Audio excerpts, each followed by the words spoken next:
gitna pa rin ng rehabilitasyon ng Manila Bay, 5 establishmento pa ang pinatawan ng Cease and Desist Order ng Laguna Lake Development Authority.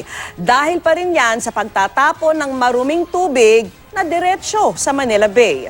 Tinutukan yan ni Maki Pulido.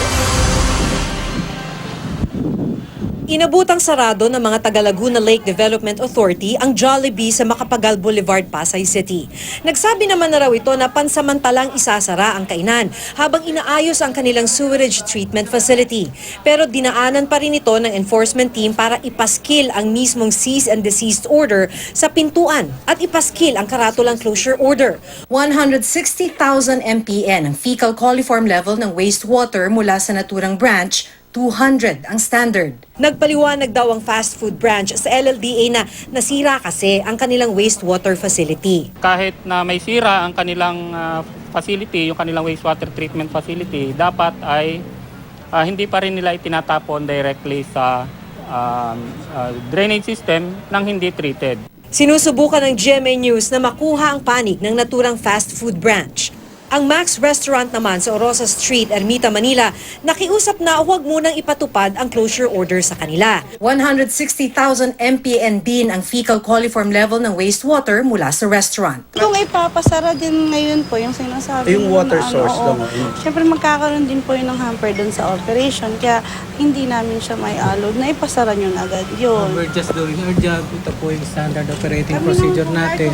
Dahil ayaw ring tanggapin ng manager ang cease and desist order, ipinaskil na lang ito sa pintuan.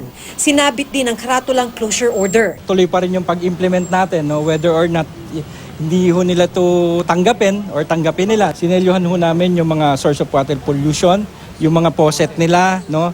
Yung mga drainage system, no? Yung mga laboratory ho nila. Inisyuhan din ng closure order ang Lammer Catering sa Ermita, Nihon Bashite Japanese Food sa Malate at Heng Feng Kitchenette sa Pasay City. Walang fecal coliform na nakuha sa water sample ng Heng Feng pero sobrang taas ng biochemical oxygen demand. Ito yung nakakapag-isa sa indicator na degraded yung water quality.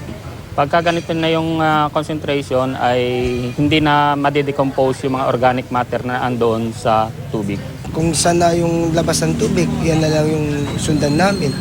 Kasi may taga-ninis din na yan. Sinusubukan pa ng GMA na makuha ang panig ng 2 iba pang kainan.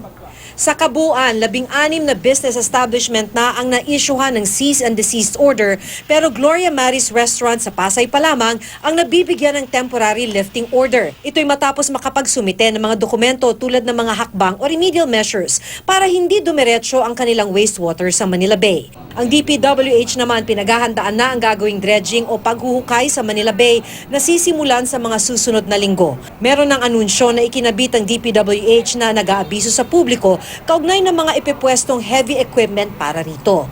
3 dredging site ang tinukoy ng DPWH, ang Navotas River, Estero de Vita sa Tondo at ang baybayin ng Manila Bay mula Manila Yacht Club Breakwater hanggang US Embassy. Maki Pulido, nakatutok, 24 oras.